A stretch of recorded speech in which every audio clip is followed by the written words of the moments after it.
What's up, everybody? Richard from TrueShot back today with the 41st episode of the TrueShot Guest Spot Podcast. My guests today, Nolan and Kevin of the band Heirloom. Now, these are some guys that I've known for a little bit, just kind of, through Facebook and stuff like that. But then I saw that they're going to be playing Blue Ridge Rock Fest with us. And, very talented band. But not only that, their producer is Chris Davis of The Ghost Inside. So very intriguing stuff kind of going on with these guys, and I wanted to have them come on the podcast so we can discuss it all right here. So, without further ado, here are Nolan and Kevin of Heirloom. I thought it was said you can't serve two masters, yet you call me the master son. Nolan and Kevin of Family Heirlooms. How's it going? Heirloom Tomato Incorporated. So, guys, I can't help. Every time I'm like doing one of these podcasts, and here goes my cat trying to get on my desk because I told you off air. He's trying, man. He's like, Yeah, the guys in Heirloom. But whenever I'm doing one of these, I'm always interested in like what's happening in the background. Yep. So there's a lot happening here. There's a lot to kind I of. told you, dude. I fucking told you. I put the little lights on. Well, Kevin is the photographer boy, so he got the proper lights and the whatever the fuck is that, the amps and everything. Yeah, usually these podcasts, these people are like in what looks like a jail cell or like a bunker, and it's like I don't even know where. I'm like, are you okay? Like, do you need to call somebody? But this is a nice room, a nice setup. We got. So is that a Spite? What is it? Oh, Paps. It's a Spite shirt and Paps. Yeah, we got Spite. Yeah, we got Spite. This is We got Moth shirt. Okay, and then what are those bottles in the back? What's going on over there? a lot. In the back, we got some amps. Then there's a poster that says Heirloom Family Tomatoes Incorporated. Hell yeah! If you ask us what's in the background, it'll very quickly become a rig rundown. Yeah, all of our Which will- amps and which will- everything is back here.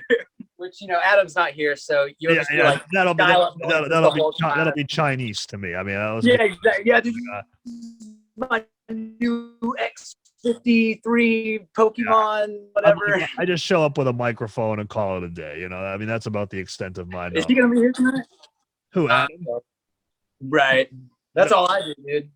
Yeah, I think we have a little bit of a delay. But yeah, no Adam tonight. It's just me.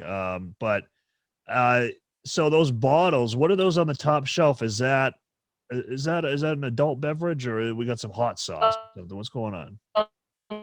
Oh, So what those are, our drummer's dad has worked in like the beer industry for a while. So a lot of those are just like these old collectible big like beer bottles that he's gotten over the years. Like there's like it's not up, but there used to be like this container with like a Budweiser hat that was signed by like Budweiser himself and all this other shit. So that's like the remnants of it. Cause we used to have the drums back here. yeah. So we had to take a bunch of shelves out to move the drums there. Cause this is like the practice room. So everything's kind of shimmied around over and over again. Yeah, we like this started as just like a game room, like an auxiliary kind of family room, like just for like playing Xbox or whatever. And then once they formed the band and everything, they started just having the band practice here. And then a few months ago, they started like sound. You can't see all this, but we have like soundproofing stuff everywhere and like the doomsday windows. Like he like our drummer's dad built like these like wooden panels to like fit over the windows so that we don't get any like noise complaints from the neighbors or anything. Yeah, and if there's a fire, you can't escape. So it's exactly. It's the last stop for you guys. No, and your riffs are always catching stuff on fire. Yeah, so. bro. I'm laying heat all the times. Even if he doesn't know what it is, he just like sounds fucking cool. I don't know what the fuck it is. You're right, exactly. So what is this Heirloom Family Tomato? What's going on with that? You said that a couple times. I got to know what that. No, it's like, okay. So whenever we first like announced everything, how like everybody, like if you're in a band and you have some sort of name, like people always find it some sort of joke to make. And we were like, whenever we were first rolling everything out, we were like, we didn't even think of Heirloom Tomatoes being like a joke. But as soon as we were like, all right, we're Heirloom, this is our first song, blah, blah, blah. Like so many people were like, oh, Heirloom Tomatoes. And I'm like, tomato. yeah, it was like tomato emojis and like all this like weird meme shit and stuff. And then like my cousin sent like sent me something. It's like, oh, look, I got heirloom. And I didn't even know that heirloom tomatoes were a thing. They're like, Yeah, like, it's like a type of tomato. yeah.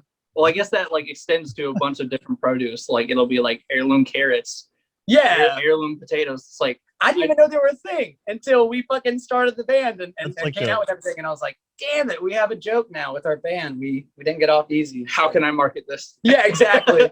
That's so bizarre. Like I don't even know what that is. Maybe it's just, I don't know if in the Northeast, it's just, I have no idea what that is. That's like way Might over be a my head. Southern thing, dude. I think Could it is. Yeah. If you haven't heard of it, then it probably is. Yeah, I definitely have never heard of that. So like when you said that, I was like, oh, is this You're like, what the fuck is this guy talking about, dude? Yeah. Well, like my dad like big into gardening, so I'll go with him to the nursery all the time, and it's just like it'll just say heirloom this on like flowers and shit. I'm like, what is about this that makes it this? Yeah. You know? And there's like a coffee shop in Raleigh called like Heirloom Coffee or something. And we've had people like send us pictures and be like, oh, look, dude, it's like heirloom. And I'm like, that's cool. Yeah, I think the name Heirloom is really cool. I think it's a different kind of name, and so I know this is kind of a lame ass question. I hate to ask these usually, but like I just got to know like where that name comes from, because I never asked this question, but this is an exception to the rule because this is a unique band name. Okay, yeah. So previously, myself, our bass player Austin, and our drummer Nick, we used to be in like an easy core kind of band, like that kind of stuff. And after a while, we were like, look, we just keep doing this heavy stuff, and it keeps getting progressively more metalcore. Maybe we should just start doing heavy music. And we kind of sat around and we started firing off names. And Heirloom was in the mix of a bunch of names. I think the other one was like Stillborn I had at one point. Like a counterpart song that I liked at the time. And Heirloom is just kind of stuck for a while. So when we were starting this, I was like, I want to be called Heirloom. And we looked, and there are other heirlooms out there. They're not like us, but they do exist. So but I was like, no, this is what I want this band to be called. Right. So there's no other metal bands named Heirloom. Yeah. But like, it's if like you look gospel on, bands. Yeah. If you look on like Spotify or Pandora or whatever, you'll see like sometimes our music on like Amazon or some of these other sites that aren't like Spotify and Apple will kind of mix it in with like an indie band called Heirloom and like a gospel band called Heirloom. And then there's like a folk band called like The Heirlooms or something like that. But we're the only metal band that has, that's called Heirloom. It's not like one of those, it doesn't sound like a metal band name, I guess. Yeah, it's kind of like when I started listening to like that band called Fox Lake, you guys were like, that sounds like an indie band kind of thing. I thought Fox Lake was going to be an indie band, but it turns out they are like the heaviest shit in the world. Yeah, they're an interesting band, like with the hip hop elements very strongly there, but also just super heavy, like hardcore style stuff. If I'm remembering the band, yeah. First time I heard them, I was gassed. I was like, this is it. This is all I've listened to for like the longest time. Yeah. I definitely was a Punisher for a minute. And then they shouted us out when we put Accuser out. And I was just like, let's go. It's like, oh, we're friends now. No, that's funny. Yeah. Okay. So what you guys need to do next is assert your dominance and copyright the name and then sue everybody else. I mean, that's the next thing. We're an LLC. Yeah. Well, I mean, we are an LLC. Yeah. We have an LLC now. We don't have a trademark though. So we need to trademark the name. Ooh, you're right. Dude, I would sue the gospel band. It's in the brain. You have to start with the gospel band so people know, like, oh, these dudes are not messing. These dudes mean business, dude. Yeah, they're taking money from the church. Call your lawyer in the church, like, and just assert that dominance, But okay, I think that's a really cool. Go ahead. Oh no, nothing. Oh, okay. I was just going to say, I just think that that's a really cool background because it's a much better background than us, who we were going to be called Rare Form, which then I realized is an After the Burial album. Yeah. Know that. I was going to actually, it's funny you say that because like a few years ago, I had a like internet project and that was one of the names that I thought of was Rare Form. Yeah. But then I looked it up and I was like, that's a little, I don't know if if I could get away with that, like. Yeah. Shows, people would be like, that's an After the Burial album. Yeah, well, exactly. I mean, now I think, like we get jokes for our name as well. They'll be like, True Shot, more like Zero Shot. I'm like, oh my god, dude, you're hilarious. That's a good one. Like, thanks, man. Yeah, Did that joke take you a while? Like, come on. dude, I mean, listen, I know that you're a former stand-up comedian, so maybe you can rank this stuff. Yeah, exactly. Former is key. Well, so I definitely want to talk to you about that because I think former is key. Because so I'm interested. Like, was that like you ended that to join the band, or were you just like, fuck, man, I ain't funny? Yeah, well, a little bit of both, really. No, I'm kidding, of course. I'm kidding. Stand up is really intimidating because it's like just you. Yeah. Like, there's not really like, all right, this is the next song or something. It's just like, if you say something that's not funny, then it's just like, all right, fucking crickets, you know? But I've been in more to stand up and like comedy and like wanting to do like acting and stuff, probably more before I wanted to like join a band and stuff. Like, I think I did like my first stand up set was at like my 8th grade talent show. Oh, and like, I just did stuff like that. Just like I would do like school talent shows and just like rip on my teachers or do some shit like that. Or like do like impressions of teachers, like just really like in-house kind of shit. But I didn't start like doing club stuff until like 2017. I went to Charlotte to the Comedy Zone and did an open mic. Oh, and I did a few others, and they're fun. I don't want to get into the whole story here, but long story short, I lived out of my car for a while, and I lived in Denver, Colorado, just left in my car, and I would just go on there. Like, they have a website for like, it's like 5280comedy.com or something like that, and just had a list of like weekly open mics, and would just like go, and some were fun, some were, not so good, but yeah, whenever I joined up with the band here, I still did it on occasion, but I was definitely trying to take the band stuff more seriously, because I had been in bands before that had like almost made it, quote unquote, yeah. But it has been so long. As soon as this band, like, I joined up with them and it started to kind of pick up, I was like hyper focused in. Like, I don't really want another like side hobby or anything. Like, I make the joke all the time, like, I just do stand up at our shows, like in between songs, so it's like I can just combine the two. But yeah, that's kind of a condensed version, I guess. Yeah, well, that's really interesting. So, like, Kevin, I guess from your vantage point, like between you and me, okay, pretend he's not there. Is he funny, or or what's going on here? He definitely has a better sense of how to keep the crowd interested. Okay, for sure. All the rest of us are more like to ourselves whenever we're like on stage and not playing song. Like it so it's good to have a frontman who is good with people. Yeah, so he's not funny, is what you're telling me. Yeah, no, he's hilarious. Yeah, for sure. What's up, dude? This is Mike, our other guitar player. He's just kind of hanging out. What's up, Mike? So, yeah, I like that, dude. I love that. Because I guess, as I told you before the call, Richard, yeah, it's Richard from TrueShot. Richard, what's up, bro? Tupac, damn. TrueShot. Yeah. Dude, I am Tupac. Yeah, see, there we go. I've never heard that one before. God damn it, dude! Just get your shit and get out of here.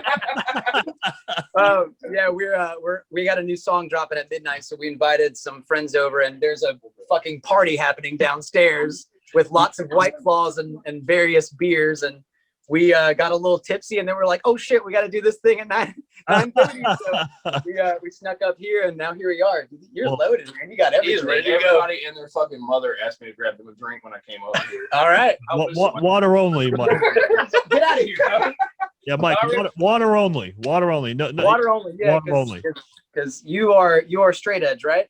I guess, yeah. Like, I've never. You don't like do the XC shit, but you don't drink and smoke or anything. I don't like physically assault people who are drinking like. Like I'm not someone smoking a cigarette, just like pushing them in the face immediately. No, not like that. But no, I don't personally. But yeah. So this new song that you have coming out tonight, how do you pronounce? No, I don't know how to pronounce. Is it Lei Shin? I think of it as like a Mortal Kombat character when I read it for some reason.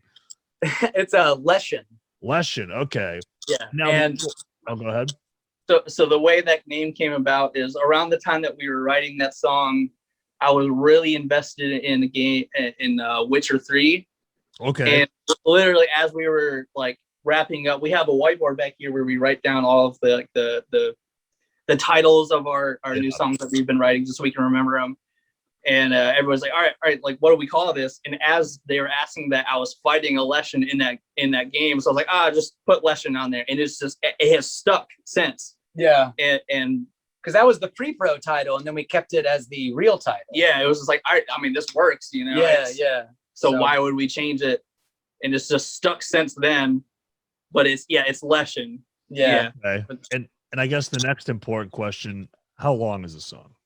It is under 3 minutes. It is your ballpark, bro. It's literally 5 like stars immediately. yeah, exactly. It is it's like 257 or some Yeah. shit like that. So I love it. I love to hear that. I noticed the trend with the last few singles we've been releasing. We didn't do this on purpose, but I just kind of noticed it looking at like our Spotify stuff and like the timestamps. And I was like, dude, the songs we're releasing are like progressively shorter. Because like Heart and Spine was like almost 4 minutes, and then Accuser was 320, and then Lesson is 257, and then the next song we're gonna put out is like the same length.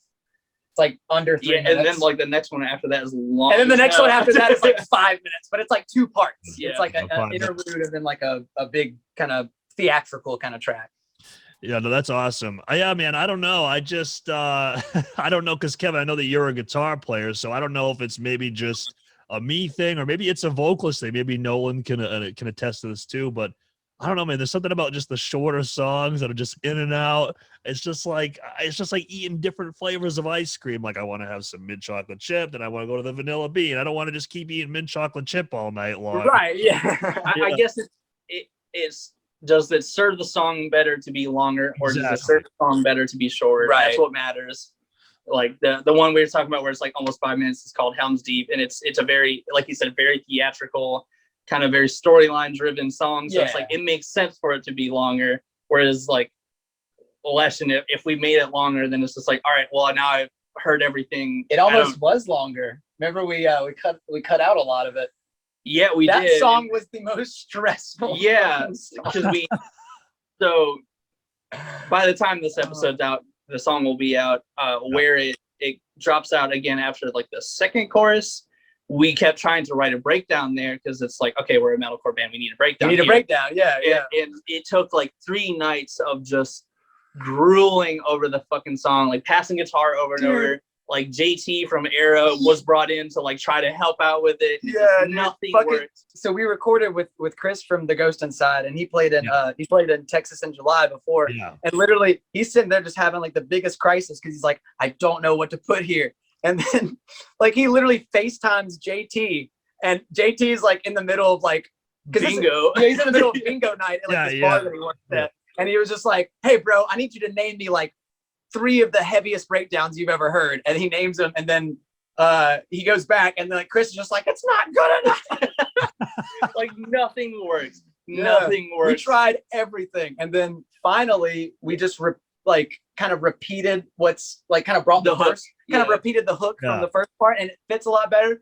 But Kevin was like, this is what I was trying to tell you to do in the first place. Like not that long, like in the first day, because it was 3 days of us trying to write a breakdown, and I was like, it's just repeat the hook, and they're like, nah, we need a breakdown here. Like it's gotta, what feels like should be a breakdown. I was like, all right, I'm just gonna relinquish control, and I'm gonna let y'all do that, and I'm gonna go outside and have a PBR. Yep. And then eventually they're like, yeah, we should repeat the hook. Let's try it. And I think we had left Maryland by that point, so they'd sent it to us. No, we're still there. Yeah, we were there. We were tracking drums. Yeah, we were tracking drums. And he was like, let me just copy and paste it very crudely and see how it sounds. And we're like, yeah, that works. That's fine. And I was like, in my bed over there, just like, that's what I was trying to say. This dude was so exhausted because he had to record. It was like 8.5 He had to record so many days, and like every other day he'd come home and be like, all right, I think I'm done. And then Chris was like, nope, we got to retract this and this and this and this. And he's like this dude was like so filled with just just despair, I guess. Yeah. Don't make me do this. I remember we had finished up, and I was like, cool, I'm done. I'm going to go back to the hotel, and I'm going to sleep. And then like we're on the way back, and I'm like 10 minutes away, and Chris is like, hey, Austin, our bass player, like the parts he's playing aren't quite right. You need to come back and show him what to play. And I'm just like, I'm like listening to Power Trip. I was like, I was like, I am just so stressed out. And Chris was like, yeah, well, this is what you get for being the one to write all the songs. And I was like, Well, fuck me, that we aged like we each aged like 20 years within a 2-week period. Yeah, Nick left with significantly more gray hairs, that's for sure. Yeah, dude. Oh, So lots of stress. But So it sounds like this is like building toward a larger, release, like in terms of an EP or a record. yeah, it's kind of in between that EP and full length album. Like once it gets posted, the whole thing, it's gonna show up. Like Spotify will say it's an album, but we call it an EP or an album because it's 8 tracks. Oh, okay. Yeah. It's like 7.5 because there's like a little interlude or something, but it's enough for like just over that EP line. But most of it is going to be singles, minus like 2 songs. Like honestly, like yeah, because we had debated doing the entire thing as singles, but then when we thought about it, it's like, well, these other 2 songs here, they're not strong enough to be singles on their own, so we might as well just put it out as the EP with the, like, okay, here's all these singles that we've already put out, and then here's these other 2 songs that you guys get as a bonus, so it's like, I'm not going to put these out on their own because they're not strong enough to be singles, but they're still good songs, but they're definitely better within context. Right, yeah. Yeah, no, that makes a lot of sense. Yeah, so Kevin, it sounds like that you mainly are the ones to write all of the, I guess, instrumentals at least, or yeah. Well, it's kind of like, the way we write a lot of music is like, I guess you could call it, we write it live, where we're all in this room that we're in here. Yeah. And we'll kind of start jamming on some stuff. And it either starts with like, okay, here's a riff that I wrote that's really cool, or here's like some chorus chords that I think would be cool to build around. And a lot of times what will happen is it'll be, myself, our drummer, and our bassist will kind of just jam on something for a while and see, do we feel like something towards this, or is it just like, that's whatever. And, so a lot of times when we write music, I will bring one part of it, but everything's built within the group. So I never want to say like, I'm like the sole songwriter. Everybody writes their own parts. Yeah. He'll just be like, I had this fucking riff stuck in my head at 2 a.m. and just start jamming. And then Nick, our drummer, will just start being like, does this sound cool with it? And then they kind of go back and forth. And then we'll like shelf ideas and just write like, we have so many random song title or riff title names written on the whiteboard back here. Yeah, it's perfect because you got it. I assume that's a Acacia Strain shirt on. Yeah. And we have a little thing over there that's called Acacia Brain because it is only a breakdown we wrote, and we're like, this is dirty as hell. Yeah, it's like this sounds like the. So we're just like, let's just write it here. Yeah. And keep it. Yeah, it's just a lot of that, like just very very sporadic. So we got a lot of demos the next time we go to the studio. And so that'll be dope once we actually do like November. We'll see. That's awesome. So like Kevin, I guess like also going like to just, you playing guitar, like how do you, I guess, like what is kind of, I guess, but maybe I know you have a Spite shirt on, but I guess like what is kind of the music that you kind of, I guess like kind of surround yourself in that may or may not influence how you play guitar? Are you like one of these prog nerds, or are you, No. Okay, good. No, the kind of running joke within the band is that we're an Australian band from North Carolina. Yeah, all of us we listen to a lot of Australian bands like Thornhill, Boy Division, Alpha Wolf, Out to the Great, like that kind of stuff. Justice for the Damned. Justice for the Damned. Yeah, I love that shit. So that's kind of the joke, is that we're an Australian band from North Carolina. Yeah, but I guess that we've talked about it, that everybody in the band has like a different variety of heavy that they enjoy. Yeah. And I do enjoy like the Spite or like Fuming Mouth or Joy, like the kind of like really grimy dark, noise. like noisy black metal kind of stuff. Oh, I would never say black metal. Disgusting. Metal? Yeah, just like just sludgy metal kind of shit. I love that kind of stuff. Like I've been really jamming this band called Catabasis for a while. I like them a lot. But then like everybody in the band has like a different version of heavy that they enjoy. But it's funny that I enjoy this stuff and then write like metalcore, where it's, not really what I listen to all the time, but I still enjoy writing it. It's still where you came, because we had. It's definitely where I came from. Yeah, because I big three. Like coming into the scene, like my first metalcore record was Sempiternal. I came into the scene kind of late, so. Like my big three are Architect, Silent Planet, and like Moss of Flames. So those come out a lot in the way I write music. You know, especially Moths, we get that comparison all the Yeah, time. dude. I wasn't even like we get that vocally a lot, and like I know I'm wearing a Moth shirt now. He gave it to me. But that wasn't like my intention. Like whenever we first came out, like we had so many people be like, "Dude, the vocalist sounds just like Chris from Moths," and I was like, "Man, that's pretty cool. I like that band." You know, like I don't really. I'm not gonna be like I don't listen to them because I love them. They're if you check my shit, like they're in my top shit. But like I wasn't trying to emulate that, so. Yeah, It's just how it came out. Like I was trying to emulate like the old like Christcore shit, like fucking My Children, My Bride, and like A Plea for Purging, and like For Today, and like old Devil Wears Prada, like when he was still doing those like weird chicken screams. yeah. The Devil Wears Prada is definitely one of those bands that like I've always had kind of trouble getting into, but I know exactly what you're talking about in terms of the screams. And yeah, there goes my cat.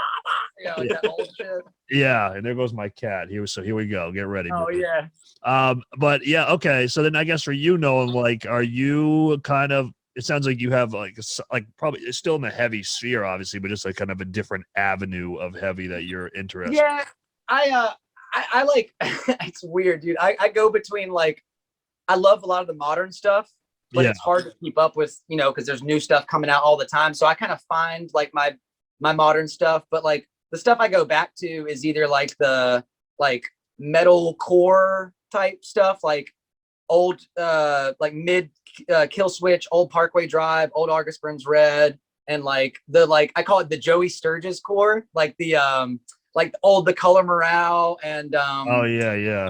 I'm blanking on some other bands too. Yeah, because I have a Color Morale tattoo, which I always forget about, which I got when I was like really young, and now I don't really listen to them, and it's kind of like, oh cool, which I mean they're great, don't get me wrong, but yeah, just stuff like that though. Like I like the I like fucking like the like we're playing Blue Ridge, bro. Like Skillet is playing. Like I love like Skillet and like Breaking Benjamin and like all these bands, dude. And like the fact that like they're on this show that we're on, I'm like, dude, this is literally the bands that like I found on like old Madden games and like WWE games and shit that they're like playing during the menu and stuff. And I was like Rise Against is another one. They were on the wrestling game too. And I was just like 8 years old, like, this is the coolest shit in the world. What the fuck?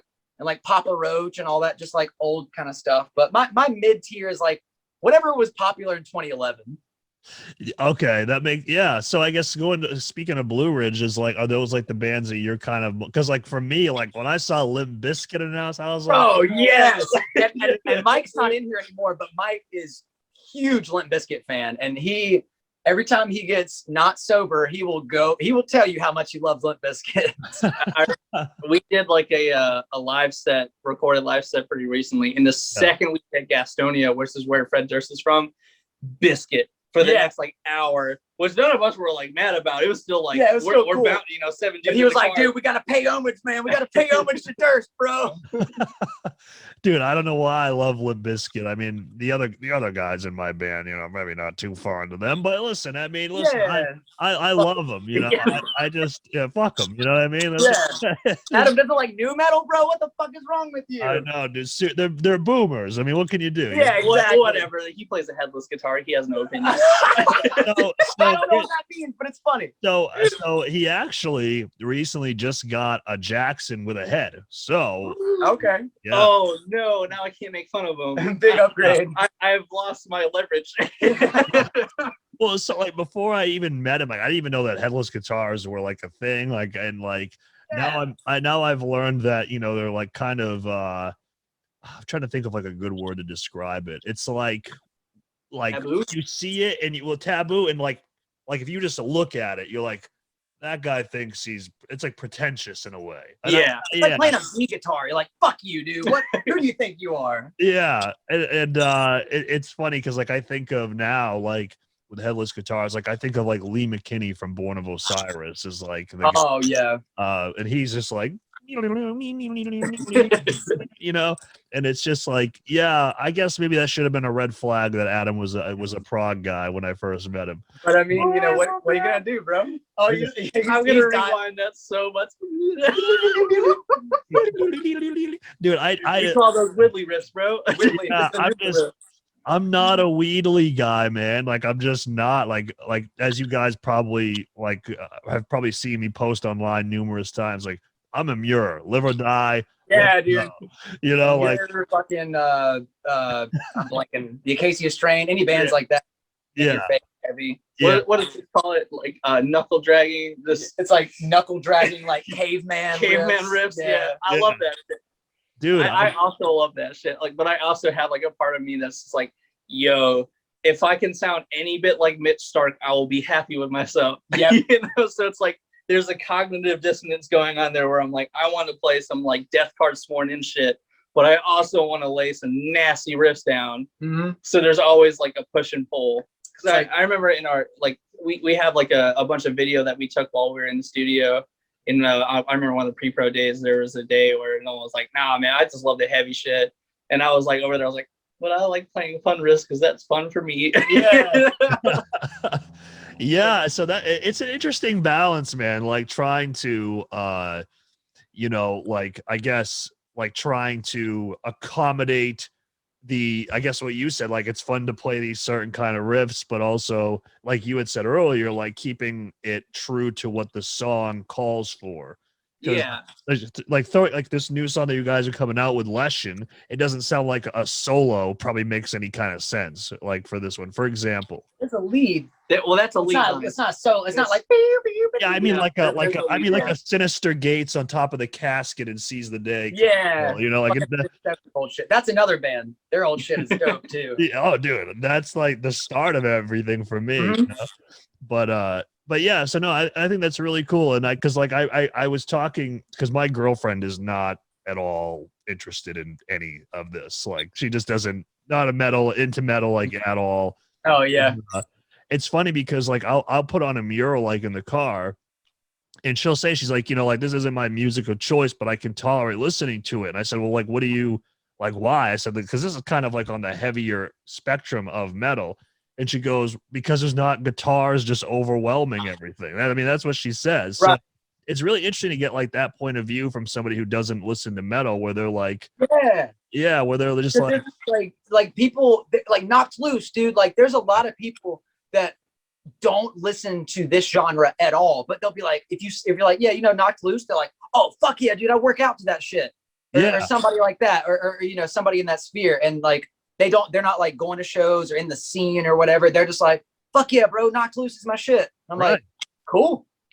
Yeah, because it's just groovy or just heavy, and there's no like, you know, just 15 8-time signatures sprinkled throughout or whatever. It's it's not some like, oh, you got to listen for the time change or the paradiddle or this or this or this. It's not music for musicians. Yeah, it's music for people. Yeah, because actually, you guys have probably watched the Punk Rock NBA. I would assume. Have you ever watched that channel? Stuff. Yeah. Is that Finn McKenzie? Okay, Yeah. Yeah, so he just put out a video about the problem with progressive music, and like I've been watching him for a long time, and I was just like, I watched that video and I was like, yes, thank God. Someone said it. Yeah, exactly. I haven't watched that one yet, but I saw like Misha on the front of it. I was like, okay, I'll probably enjoy this video. Yeah, no, it is a really good video, and I think that you know, I think the best part too that it really kind of alludes to in that video is that there's a big difference between being a riff writer and a songwriter. Like it's two totally different things, and it's kind of tough, especially like, you know, like when, you know, like especially like depending on who writes the music. Like for some guitar players are like, man, I just love my riffs, so that like is what kind of it gets based around, and it's tough, you know. We're all figuring it out at the end of the day. So, yeah, exactly. But you guys go to Chris from the Ghost Inside, who helps kind of act as like that filter. So I'm curious, like how that all kind of got started, because Chris, you know, I mean, he's a little bit of a popular fella, you know. He's been around. He's got a blue check mark in his Instagram, bro. Right, not exactly. Twitter. He's not cool on Twitter, but on Instagram, he's got. So Twitter hasn't caught up yet. I see. Twitter's like, you don't play guitar in that band. Yeah, they're like, no, yeah. That's an interesting story how we got like connected with that. It's an accident. Yeah, because so there was a show we were supposed to we played in South Carolina, and it was like us and a bunch of our friends, and then it was like Limbs was headlining, Gotcha. So, you know, we're halfway there and the promoter is like, hey, Limbs dropped, so it'll be just y'all. Do you still want to play the show? And we kind of molded over and we're like, well, we're already halfway here, you know, and it's all of our homies, so it's just gonna be a lot of fun, you know, we might as well.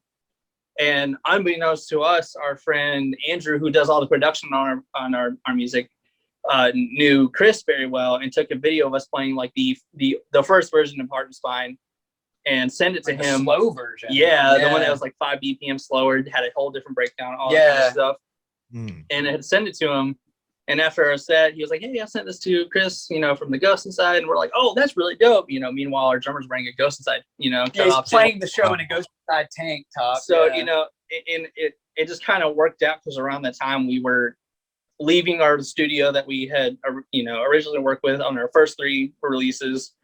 And, you know, I was kind of like, well, who do we go to now? You know, what the fuck am I supposed to do? Because a lot of the other studios around here aren't exactly what I'm looking for. So, like, are we just dead in the water? I never really thought about going outside of the state. Right. And I remember this moment very clearly because it was like 8 in the morning. I'm just getting up. I'm trying to make my coffee. And I got a text that's like, hey, this is Chris Davis from the Ghost Inside. And text in July, like, you know, Andrew had sent me your song and I thought you guys were really dope and I would love to work with you. And I was just like, you know, we were all just like, I remember I called like everybody. I called my mom and I called my dad. I was like, oh my God, you know, this dude that I've, you know, loved this music wants to record my band. Like, you know, who gives a shit about us? Apparently somebody, you know, so.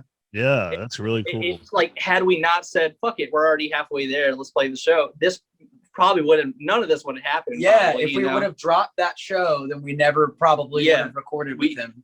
You know, who knows where we would be now. Right. So it's, you know, and when I say, like, you know, Chris is the reason why we're doing as well as we are, I don't say that lightly. You know, like, he's been such like a mentor figure for all of us and learning how to like write songs, you know, like that was a big thing of like, okay, well, this part needs to cater to this, you know, or that, and just writing songs. Like, I remember when we brought him the demos for the EP, it was like, do you want this to be artsy and true to what you want, or do you want this to be, you know, marketable in music? And you know, we were all like, I want this to be like marketable and like, you know, people to enjoy this, you know. I don't care if you know, someone has to take the back seat in this part. Like, if it reaches people and they enjoy it, that's what matters the most.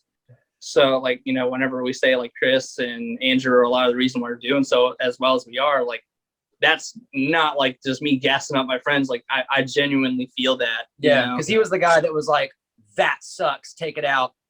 That's fucking cool, leave it. And we're like, wait, what? Like, Accuser, for example. Yeah, Accuser wasn't supposed to be on. Accuser was an old demo from like late 2018, early 2019. Like, we played the old version at like our first couple shows, and then it just kind of got shelved. And then we went to Chris and we had a bunch of demos, and one of the songs or demos got cut. So he was like, I was like, well, do you have some, you know, some other stuff? And then I pulled up our old demos folder with Accuser in it, and I sent it to him.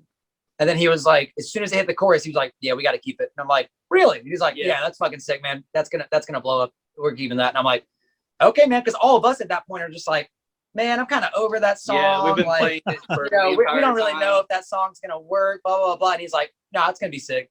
So it's weird. A lot of these songs that are just now coming out and you know, gonna come out the next few months, we've known for like 2 years, and we're already like, when's the next one? You just kind of, I guess, like, for lack of a better phrase, like, kind of sitting on that material for so long. Right. Like, but it's cool though to show somebody like him something that you're kind of like burnt out on, essentially, because it's just, you've played it so much, you're just like, okay, like this exactly. And he just sees it, he's like, nah, man, like, this is and he's able to kind of see through the, like, he's not like us where we know, oh, that's this riff, oh, that's this part, oh, that's this time, oh, that's it. He just hears it and is just like, yeah, that'll work, or I don't know about that. no, that's really cool. So, like, I guess, like, for each of you, like, working with Chris, who, you know, pretty accomplished fella, you know, couple of shows played by that guy. Yeah, you know, a few thousand people. Right. Like what is something that I guess each of you have kind of taken away from being in the studio with him is like, oh wow, like that is like actually like new knowledge that like I have added to my toolkit, for the lack of a better phrase.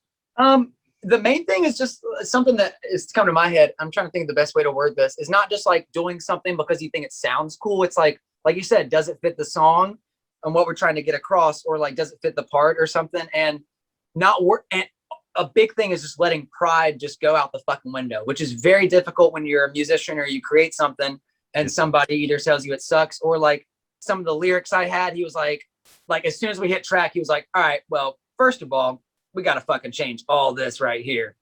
He's like, I see what you're going for, but that sucks. That's kind of cheesy. This is kind of this. And you're sitting there like, okay, like turning to like wipe the tears out of your eyes. Like, okay, yeah, whatever you say, bro. Yeah, just like losing pride, I guess, is the big thing. And then, but also not just losing pride, but being confident in what you can do as well. Like he's very good at getting you to that point of like, no, you should be confident in this. Like this is your pocket, you know, little less of this, little more of this, like just finding your own, sounds cheesy, but like finding your own voice or finding your own kind of sound or anything. But yeah. I mean, that's pretty much what I was going to touch on. Like a lot of the learning curve was letting go of like, this is my song that I wrote, you know, this is how I want it, you know, and just understanding like, well, that doesn't matter in the grand scheme of things for what we want to, you know, do. Right. So like, you know, he really has been like a mentor figure for a lot of us on like, this is the real shit. You're in it now. Yeah. This is not just you recording with your buddy over there. It's like, no, you're recording with some big boys. And he was telling me, cause there was, I think it was Heart and Spine, that like we were trying to get the chorus down or something. And I just couldn't get it or couldn't get a part. And he was like, all right, we're going to keep it going until you get it. And just kept the part, like the little 10-second part just looping. So like, you're fucking going crazy. And he was like, oh, you think this is bad, dude? We recorded with Will Putney and he does this shit. Like he straight up is like, no, you don't get to stop until it's done. That's like, what your reward is silence. Yeah, your reward is silence. Is yeah. Like a fucking like NFL coach, you know? Yeah. That's so funny. I've like heard like, I guess, testimonials or whatever about people that have worked with Will, and they're just like, he just is just go get it done. Like, don't stop until this is done. Like, yeah, exactly. So funny. Yeah, it's really interesting that you say that because, you know, we actually have, up until a couple weeks ago, had never gone into a studio. So we went in for the first time a couple weeks ago out to California, which that was a fun flight, you know, not long at all. And it's really interesting, like you guys, because it's just funny to hear the parallels, because our producer, he said something similar. He's like, so do you want this? He said it almost verbatim what you said. He's like, do you want this to be like artsy and for you, or do you want this to be like more commercial? Not like dad rock, but like in terms of digestibility. Yeah. And I'm like, well, listen, dude. I'll be honest with you, dude. Like, I want some money. You know what I'm saying? Yeah, exactly. These riffs got to pay the bills, man. Yeah, dude. One day, metalcore money check. It's got to hit. Yeah. So not only did he say that, but like I tend to write a lot of lyrics, and like he's like going through them and reading them, and he goes, who the fuck wrote this? Did Shakespeare write this? He's like, you got to take out like this part, and I'm like, okay, like because it's like for which in like I'm just like different like phrases stuff like that sound like, I guess he said like prepositional phrases. Yeah, it's like stuff that like you write it, and then it's like if you go to try to like scream it, it's like just kind of awkward. So like like to be or not to be. Yeah. Like, I mean, that comes like with a conversation why like someone like Ollie Sykes is, as you know, big as he is, like the lyrics he writes are not like the most like big brain shit, but they're also the most quotable shit, you know. So it's like don't breathe on me. You know, it makes sense why they're as popular as they are, because he's not writing shit, you know, like Silent Planet is such a fucking anomaly because you have to be so smart to understand anything that's going on. He's got notes though. He's got footnotes. Yeah, he's got footnotes and like he's like cites it in like MLA format. And, like, yeah, all it's this like the weird fact shit. that band is as popular as they are is in, fucking knowledge core. Yeah, So Yeah. it's funny that you bring that up, because it's like it basically is like the less is more kind of thing. Because I think I had a couple lyrics like that as well. Not to the degree of the Shakespeare stuff, but he did have some stuff in there where he was like, man, you got to find an easier way to say this so that people will sing it. And I'm like, all right. Yes. Like you've said before, that's like your best writing. Leshian, I think, is my proudest like lyrical piece. Like it the most like flow. Like the other stuff, like Coherent. Coherent. It's got some good. The other songs have good lines and stuff here and there. Sorry, what time is it? Huh? No, I was just checking my phone. Oh, okay. I just want to make sure it's not midnight, so we can post all the songs. Get those poppers up. I blinked on what I was saying. You Lyrics. talking about Yeah, just make it lyrics, like easier access, pretty much, and like same shit you were saying, pretty much, just different wording there. Yeah, it's interesting, man, because it's like because I also went to school, like I have a degree like in writing, so like I'm always like trying to like think of ways to like express an emotion without being like I am mad, but like sometimes for a song it's like that's all that kind of needs to be said, like, and Right, that's been for me like the toughest part, is because I take a lot of pride in like my lyrics, and it's like trying to just not make them so like a 200 IQ, for the lack of a better phrase. Exactly. And Galaxy brain. writing the lyrics, because it's like, I don't know about you, Nolan, but like I write about very personal life experiences. same. It's like I want it to be like this is my canvas, and I'm gonna. This is my story. Yeah. It's So a concept album, bro. yeah, well, that's what I say all the time. I'm like, man, all of our songs are a concept about my fucked up life. I mean, that's just exactly. It is. So like so are you like the sole lyric writer, like, or like do like the other guys kind of help out, or like Kevin will usually have a theme for what the song is, and he is amazing with lyrics. He has went to school for English as well. cool. I was gonna say you don't have a degree. Yeah, no, I took a lot of honors English classes. He has credit and all though, that. man. I did try to go to college, and I was like, fuck this. This is not what I want out of this. I wish. Oh, Boston, you want to hop on the podcast? I'm gonna. Okay. Can you eat in a different room? No, I am. I'm All just throwing this up here. All right. Well, this is our bass player. Yeah, Austin, our that bass just came player in. Austin. Say hi to Richard. What's up, Austin? Hello, how are you? I'm doing good, man. How are you? I just got off work, so I'm doing all right. That's always a good thing. Yep. Yeah. So I know that he's the bass player. So do you have to remind him that a new song's coming out tomorrow? Because I know that he's a bass player. So I mean, we got He's one of the more like He said responsible he almost people. forgot. I'm kidding, man. No, I absolutely love the what would you call? I love everything they say about bass players, because most of the time it might be true, but there are a few exceptions here or there. Yeah. See, I can already tell he seems like a more articulate guy. Like, like He's not just the guy that was hanging out like, hey man, you want to play bass in our band? Like he's actually like a classically trained bass player. I'm gonna use that term. I like that. Yeah. He's not classically trained, but you trained yourself, didn't you? Yeah, something like Yeah, that. I took something a like lesson once. I appreciate what's going on here, but I am gonna go eat. All right, yeah. Go eat. This Enjoy boy, it. like everybody comes popping in and I know. out. I'm gonna lock that door actually. It's all good, man. Yeah. This is not a formal thing whatsoever. Do not worry. Oh, are you sure? Are you sure it's not a formal thing? Dude, claw is the law. We're out here. Great value. Hey, I got you. Hey, I got you. I dig got it. you. Oh hell yeah, dude! Look at that. Hold on, right? Hey, look at that. Stay Yeah. hydrated. Bro, Yeah. we gassed on the water. But We have the same anyway, exact water. We have the same exact water. Great value, baby. exactly, dude. You know about Walmart too. Wow, Bro, it's like you're connected, bro. bro. We're fucking connected. It's like water.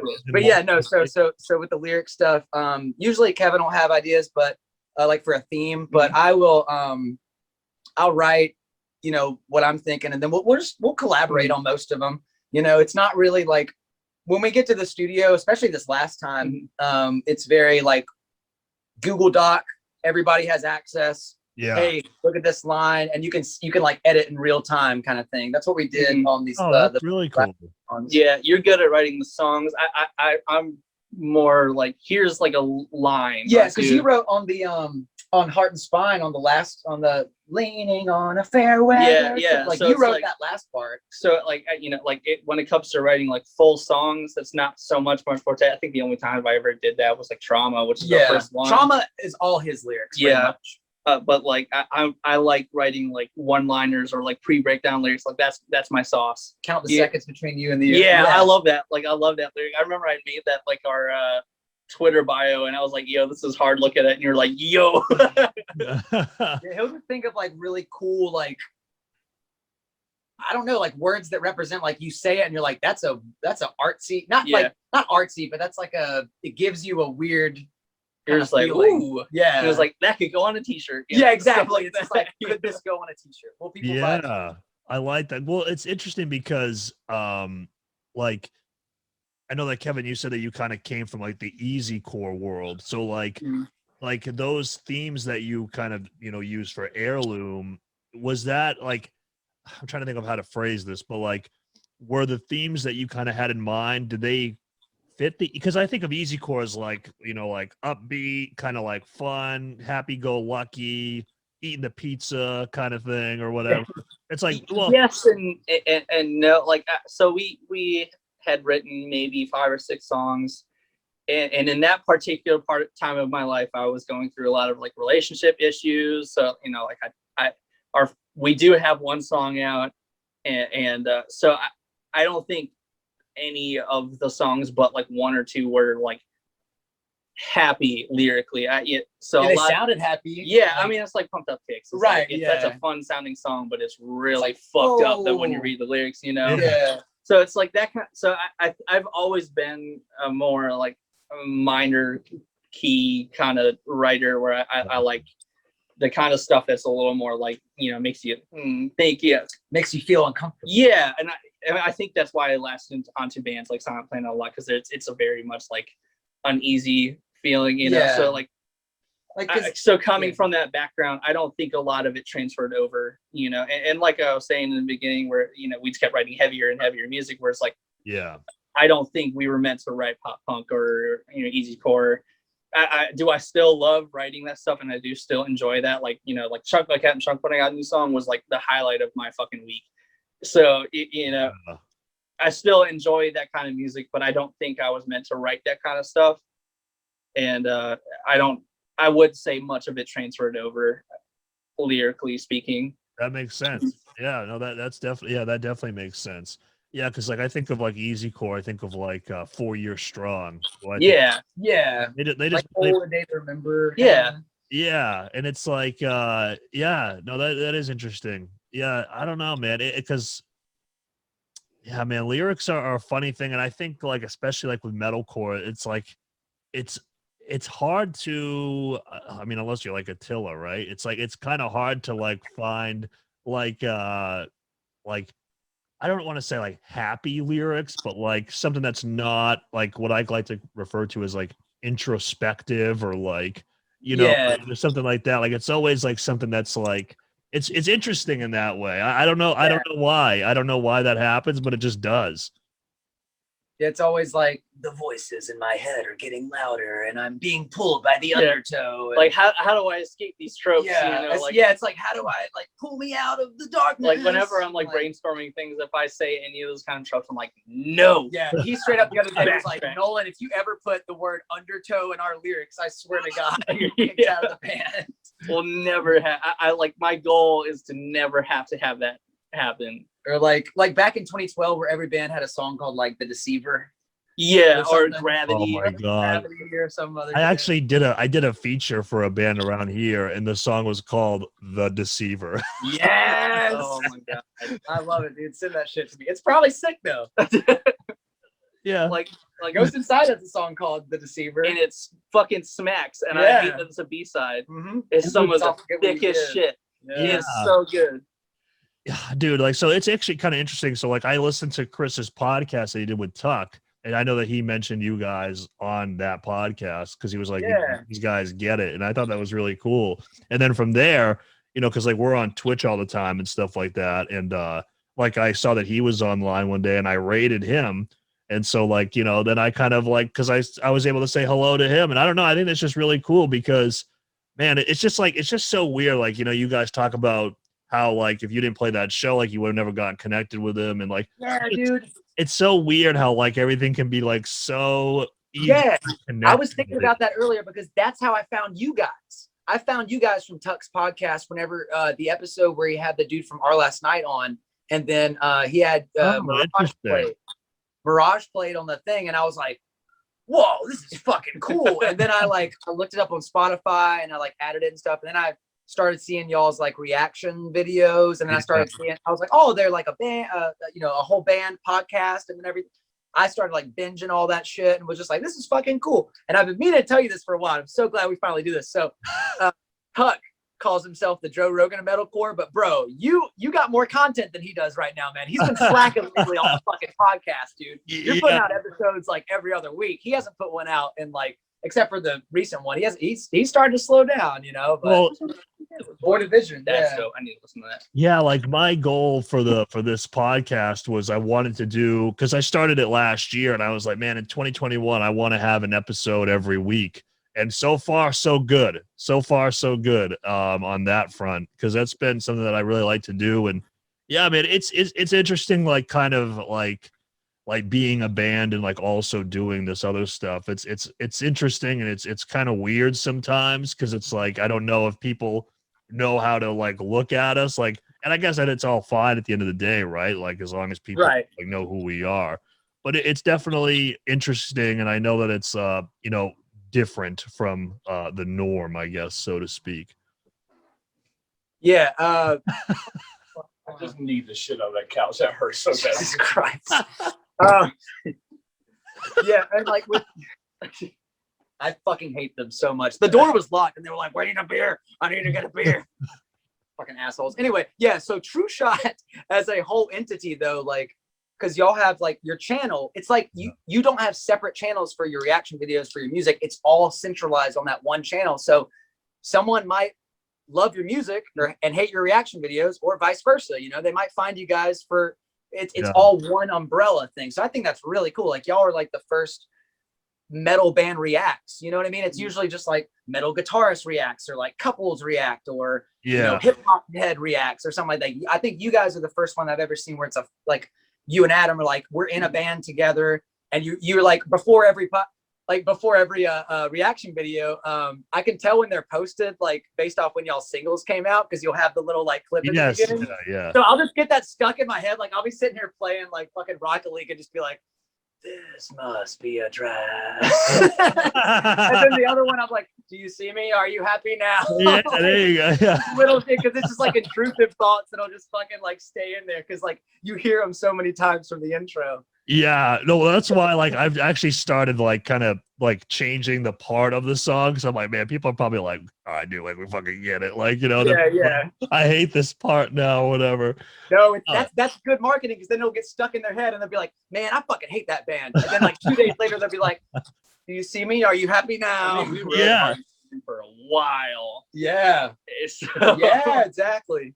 Yeah, so that's actually funny. Like that line that you keep saying, "Do you see me? Are you happy now?" Like I was writing that, and I was like, "Man, like this just seems kind of like, it's not like the most like sound literature line, but it fits the song, I guess. And plus that was the first song I heard from you guys, and I remember you came in with the like the highs and everything, and I think you guys have been compared to them before, but like Old North Lane, like Adrian North Lane, where you have that mid like but then the like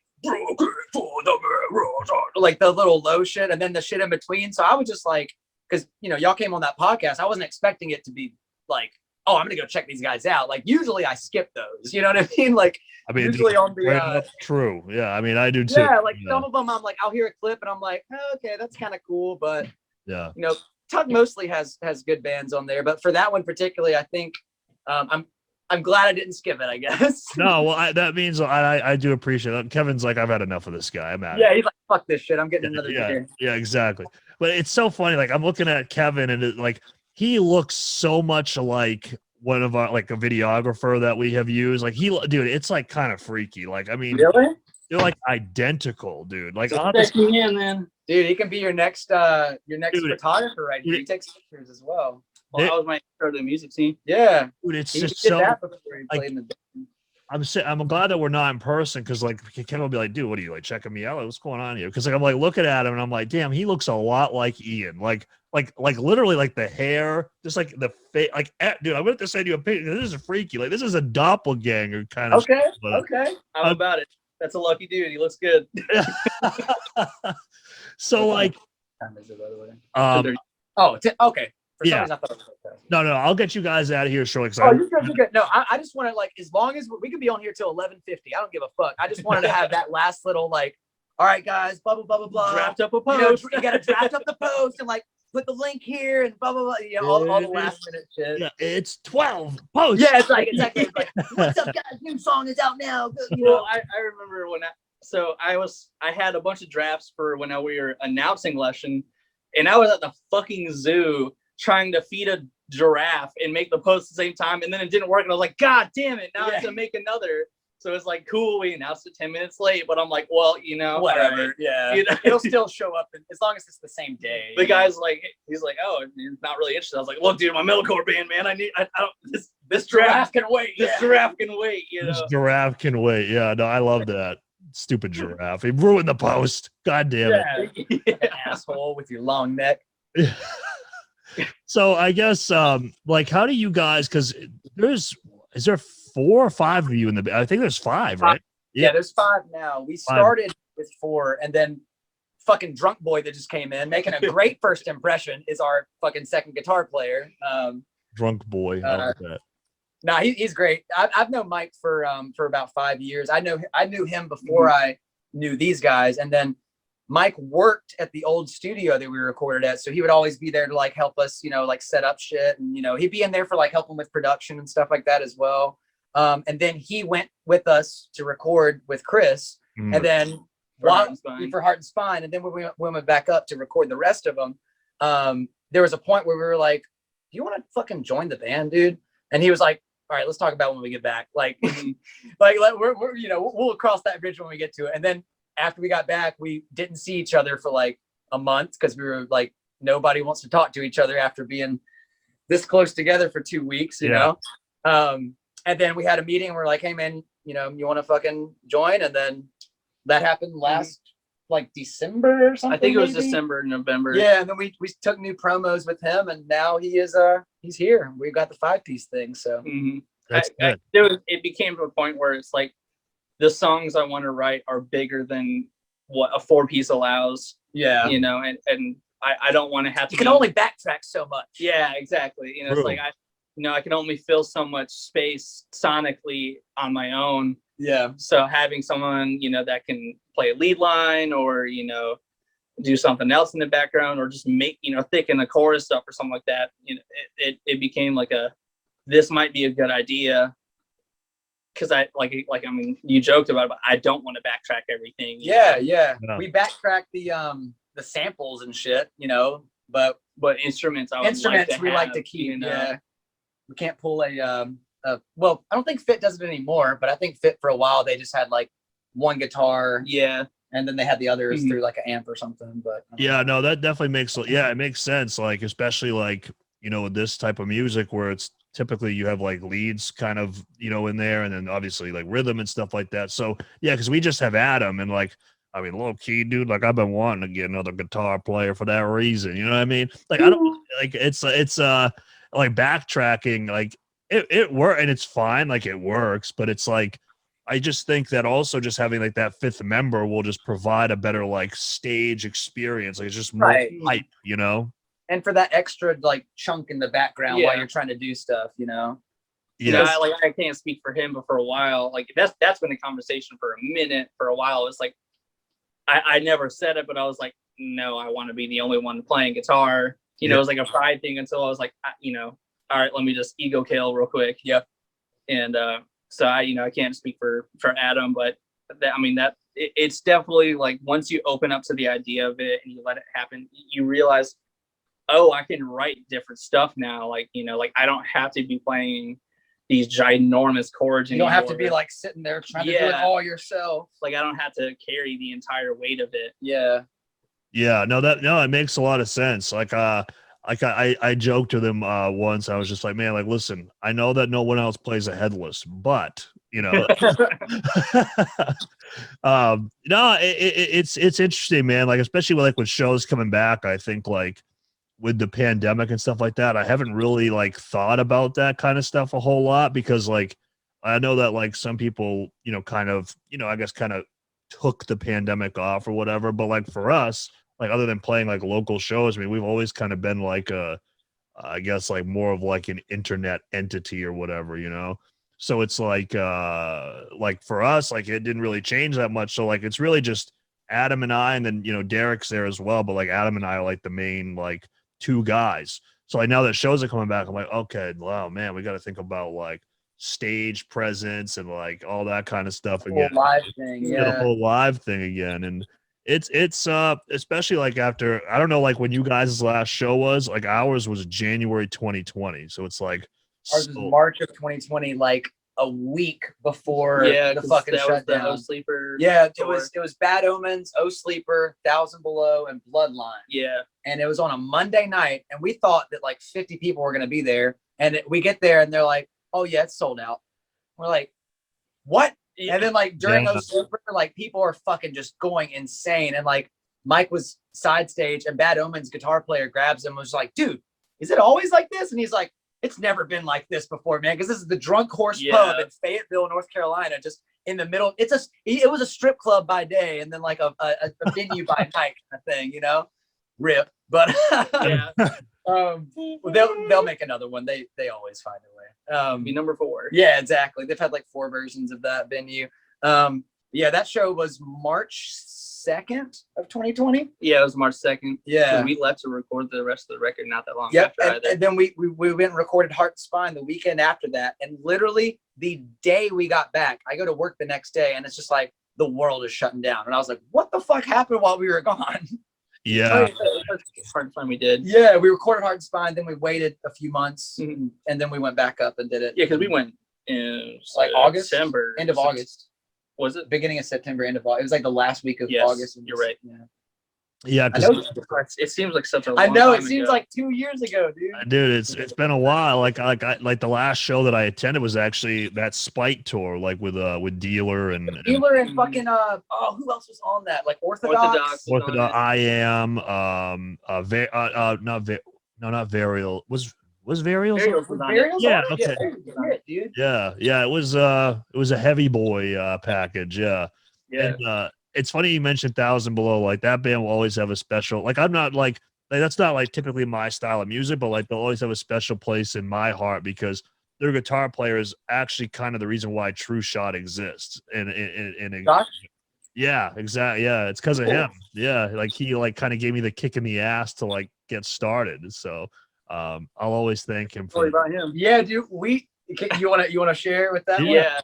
So before that, like the year before that happened, me and Nolan went to go see O Sleeper on their like first tour for Decimation and Burial, and on the way back we stopped at this like Sheets in the middle of nowhere in like Smithfield, and we're pulling in, and I see like the van in the trailer. I was like, that looks like a bandwagon. Yeah, just kind of like, oh, it must be a band. Oh. And we walk in, and I see a bunch of emo looking people, and I'm like, okay, it probably is. And one of them was wearing a 1000 Below shirt, and I was like, yo, I love that band. That's really dope. And he was like, oh, thank you. And I was like, I was like, hey, like, what do you play in a band? He's like, oh yeah, I'm playing 1000 Below. And I was like, yo, and it was God.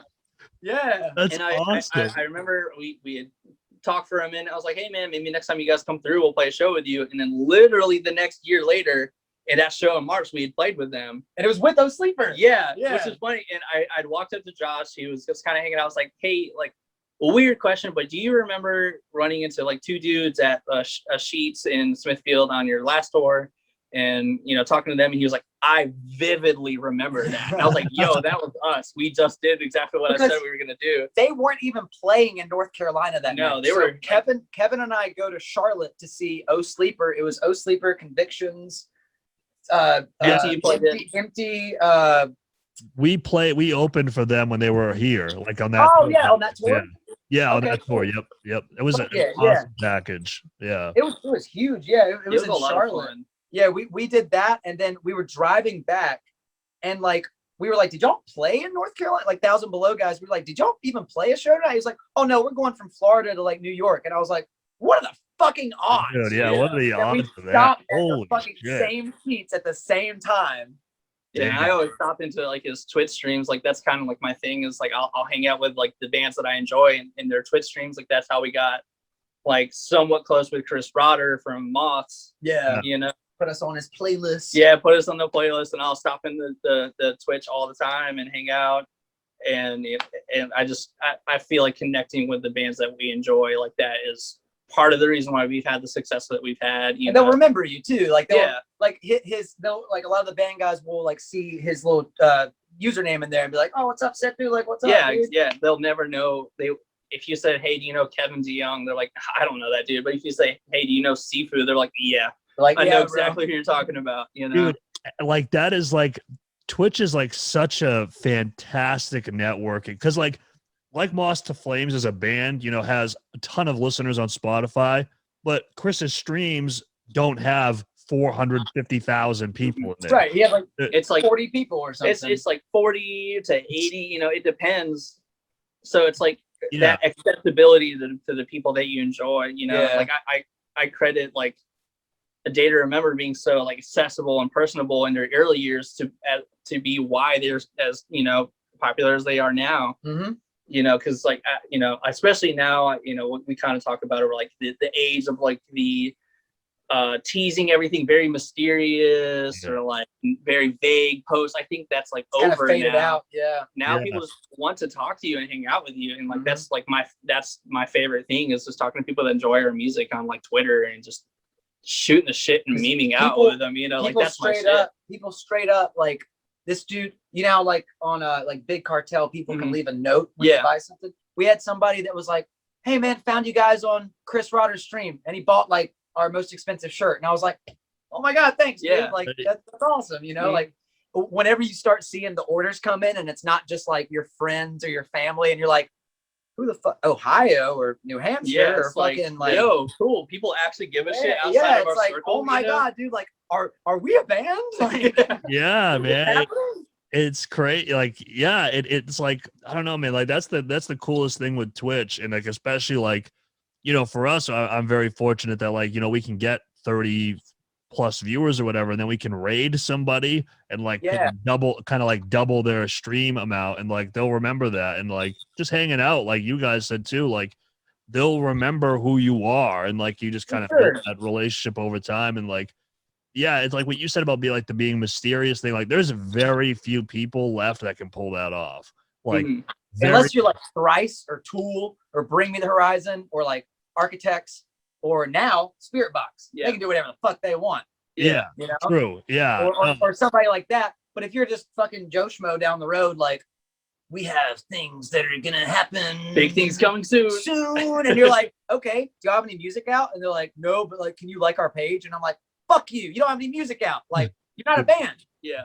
You think that's all we got? You don't even know, dude. Yeah, man, our new one's gonna be even better. And then like some of it sucks because like a lot of them that we like harp on is like stuff that I've said. It's always like, oh, the next song, bro. Just wait for the next one, bro. Yeah, I mean, that was the early stages of Heirloom. What like it was on the tail end of that TZ. Yeah, and we joked that we were like the worst kept secret of the scene around here, because we were trying to do like the say nothing about it until it happens, and then be like, here's the band, here's the first song. But that just didn't happen. Everybody already knew because I'm the biggest leak in the band. Yeah, his close friend story on Instagram will leak everything. Yeah, like That's so funny. I'm just like, look at this cool shit I'm doing. Yeah, and like I remember 3 months before we even announced that we were a band or whatever, I was at a show. It was the Deep South show. Yeah. And so I think it was like Jonas or somebody. It was like, oh, what's up, dude? Like, are you in a band? I was like, yeah, man. He's like, oh, what band? And I was like,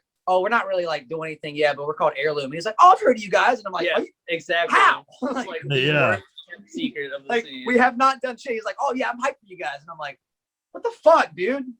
Like, thank you. Like, that's awesome. Yeah, right. But like, that, like, how? Like, what the, I don't know.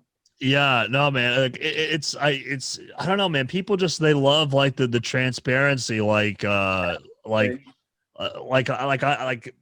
could always like what I like to call cool guy somebody like on stream if they ask me like, well, when's the next song coming? I'm like, well, listen, man, here's the plan. Like, we got a video on this day, so I don't know, sometime after that, of course. Or like I'll be like, yeah, we had to cancel the video, so the song's gonna be coming out later. Because I love my music videos. Like I love them. Yeah. Next on the list. They're expensive as hell. They are, yeah. That's our next single. We're finally gonna have a real music video. Oh, is it gonna be your first like real music video? Yeah, I've never done a music Not video Leshin, before. the next one after. Yeah, not Oh, Lesh. Yeah, sick. the one after that's called Furthest Corners. We're not signed, bro. We can say anything, man. We don't. Hell we can yeah, leak yeah. anything you want, bro. Yeah, the only thing I couldn't never talk about was Blue Ridge because like they just said not to. But Yeah, Yeah. for a while, I remember I was reading. I think her name is Emily. The girl that does the stuff on there. I think it was the day that our bands both got announced. yeah, She was like, all right, give some love to like the rising bands, blah, blah, blah, blah. And like posted a bunch of bands. And then this one guy posted on her thing and was like, what about blah, blah, blah? And he was like, you guys haven't been announced yet. And it's like, oh, sorry. Like, how hard is it to read like the fucking like do band not? was that? God, It was just some dude. I don't know. no, there's a band that announced like hours early, and I'm trying to remember who. Oh it yeah, I was. think a couple of people announced early and they were just like, But we were By the that ones. point, it's like, who cares? We were the ones that were like, so like, is it okay? Like after we announced, Can we're I like, say what day we're is it playing? okay if we say what day we're playing? And she's like, yeah, sure. And I'm like, okay, cool. Like we're playing Thursday, you guys. yeah, because we got the email of like we're going to announce you guys at this time, and I was like, okay. So like as soon as that time hit, I was waiting to hit the post button. Yeah, just like I got it ready, dude. Right. And I have a paragraph ready where it's like, I've been waiting to announce this for a while. Yeah. It's already framed. Yeah, like, our like- fucking like announcement poster is already framed in my room. Oh, Like, really? Yeah, dude. The day, like, I work at Walgreens, so like we have a bunch of printing stuff there, and I was like, Oh, I cool. printed the poster that fucking day. I was Yeah. just like, I'm going to big dick this. I don't care. I worked hard. Yeah. Well, so like I posted about it, and like they didn't post it right away, and I was like, Mostly like they were like yeah. 15 minutes behind or something like that. I'm like, well, listen, man, you told me this time. Well, exactly. Like they told us, they were like, all right, April 28th at noon. So at noon we posted, then Yeah. like 12:10 they posted. We're like, all right, cool. Well, I feel like I remember we posted it, and then I think it was you or Adam from your personal page was like, yo, that's really dope. And I think I had responded, I was like, oh, cool. Hopefully we play it together. And then it was just like a love react. And then like 3 hours a couple later, there was hours later, it's like, you guys are on, and I was like, I was no, like, let's go. We finally get to fucking see these dudes. Hell Bro yeah. party, bro party. Even though we're not playing on the same day, but we'll be there the whole weekend. Yeah, though. exactly. Yeah, because you guys are playing Thursday, correct? Yeah. We're playing Thursday because it's the Okay. same night that Ghost Inside's playing. So as soon So- as, oh, good. I was just gonna say, I'll just tell you that I know of a certain band that's also playing on Thursday that I'll tell you off of the air because I don't know. Okay, sounds good. I don't think they've ever publicly announced it, but Okay, you'll be very happy when I tell you who's also playing on Thursday. okay. Yeah. I know there's a few on there, but I'm like, You've been like the oracle on this. I shit. have been, dude. I've in been the predicting band like group all chat. the big ones. Yeah, in the band group chat, he'll be like, oh, I bet it's this band. And the next day it's like that band. And we're like, I God. predicted Shinedown and Skillet, Skillet. and fucking Breaking Benjamin. Breaking Benjamin. All Yeah, three of those. It And was like- we'll send it like the post into the group chat. It's like no one was right and again. I'm like, what can I say, dude? Oh, Like, so they're I'm sorry. all three playing on Thursday. Oh no, they're just. Are they oh, playing on Thursday? No, I don't know. I thought think that's it's what you meant. the fact that they were playing in general, but Yeah. it was like because Blue Ridge will be like tomorrow at 9 a.m. we're gonna announce a band that blah blah blah blah blah, and then you see all the rumors and the lineup. So I just start doing my little detective work, and I'm like, it's Shinedown. Yeah, no, And then they're like Shinedown. I'm like, yes. yeah. I was like, they were not like I think they were teasing. I think Papa Roach or something like that. Oh, where it was yeah. like they were like the amount of albums sold or whatever. And I was Yeah. like, So- damn, is it Nickelback? Boys? I thought it was gonna be Slipknot, dude. Yeah. Which I'm Oh. still like, So we had like another group chat that's like the band and then Chris and Yeah. our group chat, Andrew. And I remember we were all like, kind of like, all right, well, they said this, so it's probably Slipknot. So all of us were like, oh, Slipknot. And then the next day, it was Papa Roach, and I just sent in the group chat that one. And I was like, yeah, it's just Papa Roach. And Chris was like, just Papa Roach? It's like, do you have any idea? And I'm like, in the morning, I'm like, and I am 22. ever since they announced Papa Roach, I just went back and like just jammed a lot of their like recent albums, and it's good. It's Yeah. really I good. think all of us are just like, we're just gonna go see like the rock bands. The rock you know? band, yeah, It's like yeah. I can go see Fit for a King almost any other time, but when's the next time I'm gonna see fucking Limp Bizkit? You know? Yeah, dude. Like, no offense, Fit, but Dude, yeah, I'm gonna be on my knees watching Limp Bizkit. I'm just gonna be like, We will be here with you. yes, Yeah. sir. Mike will probably be naked. Mike will be very naked. And he said he'll be naked, and I was like, Naked. oh, that's some dangerous. That means you're Oh, naked that's and you're up to something. That's That's some cool. bullshit. Yeah, Yeah, I might have to get security to look after Mike. That security can't hold him, dude. yeah, No man can hold him. exactly. Yeah. So, all right, man. Well, listen, guys, this was a lot of fun, and I look forward to we'll definitely probably do this again because I think that we can definitely talk and talk and talk. That's Oh, for sure. Yeah. kind of the vibe I'm getting. But I just want to ask you guys this. I think this is kind of an interesting question, especially like because I don't know if maybe you guys do have like any features on this upcoming EP record thing or whatever. So I was going to ask you, and like outside of if there's anybody on there, like who is somebody that like if you had to go on to Featured X right now and like book somebody that you would book? People that are on Featured X, Yes. or people that you would like to be on Featured X. Well, so Sam like Carter. I've asked this question before, and people are like, "Dude, I would get Ollie," and I'm like, "Okay, well, let's be realistic here." You know what I mean? Yeah. On Featured X, I would get Loki from Alpha or Loki. Sorry. Oh, is that Yeah, what you said? I've learned Dude, recently. I've gotten that flack too. I'm like Loki, and they're like, "It's Loki, you idiot." Right. I'm like, it's spelled whatever, dude. But him for sure. We might get him on something. Yeah. We'll see. But who else is on there that's like big? Brendan from Counterparts. That'd be a lot of That'd fun. be cool. Let's see. Sonny from POD just got put on there. That'd be kind of crazy. That'd be Who else? I'm blanking right now. Travis too. Merrill's or Travis. yeah, Travis Taborn is on there. yeah, that would be dope. Yeah, there's a few, dude. There's a few on there that it's a lot of the ones that say price upon request. So I'm like, it's nerve wracking. what you I remember in Rodder's stream, I had said I'd be cool to get you on a song, and he kind of just chuckled. He's like, "No one's gonna tell the difference between me and your current vocalist." yeah, dude. You just gotta do it for the meme. Wait, where was Chris in this song? Yeah, no, that's Yeah, exactly. Yeah, like- Especially like on the like in between Yeah. spoken screamy I parts. mean, or whatever. Accusers. Accuser, I low key did that on purpose just to prove because people had already been like, "You sound like Moss," and I'm like, "Oh, you think that sounds like Moss? This sounds They're like ready Moss." for this.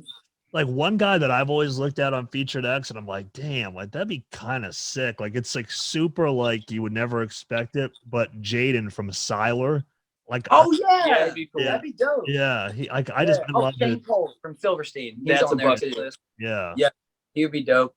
yeah, cool. Which Well, actually, it's I'll say this real quick, but Oh, I go ahead, was telling him earlier, but you know the podcast that Shane has, a lead singer syndrome. yeah. Okay, so he had Jacoby from Papa Roach on there for a couple episodes ago, and I listened to it last night, and they are an hour into the conversation, and they're having the conversation on Twitch, so they're reading like chat comments and stuff.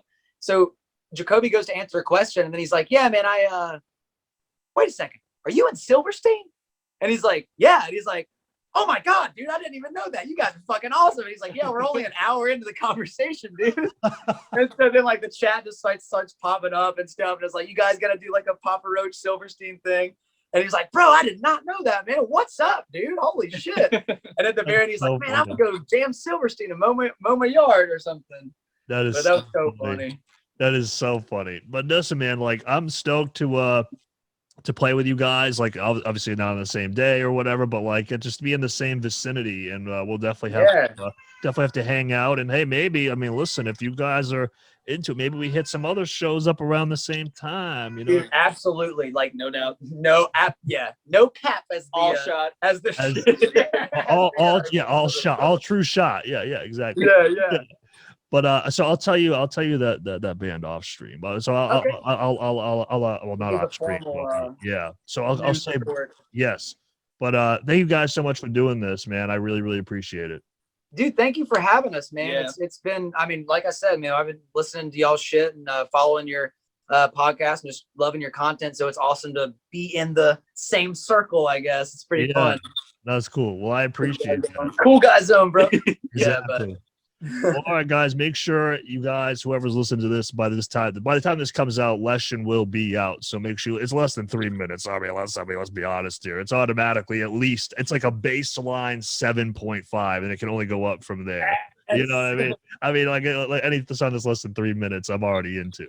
But thank you guys again for doing this, and I'll say bye to you off the I don't want to say stream or air because it's neither of those, but off the recording. So Sounds good. Thanks for having us, man.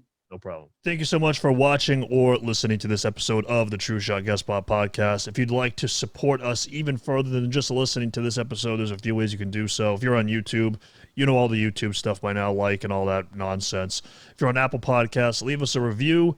And if you're on Spotify, follow the podcast. And if you want to go even further than that, you can follow us over on Twitch, twitch.tv/TrueShotOfficial, where we stream Monday and I stream solo on Saturday nights doing live reactions. And also we have a Patreon, patreon.com/TrueShotOfficial. Thank you all so much for watching and listening to this episode, and I'll see you in episode 42.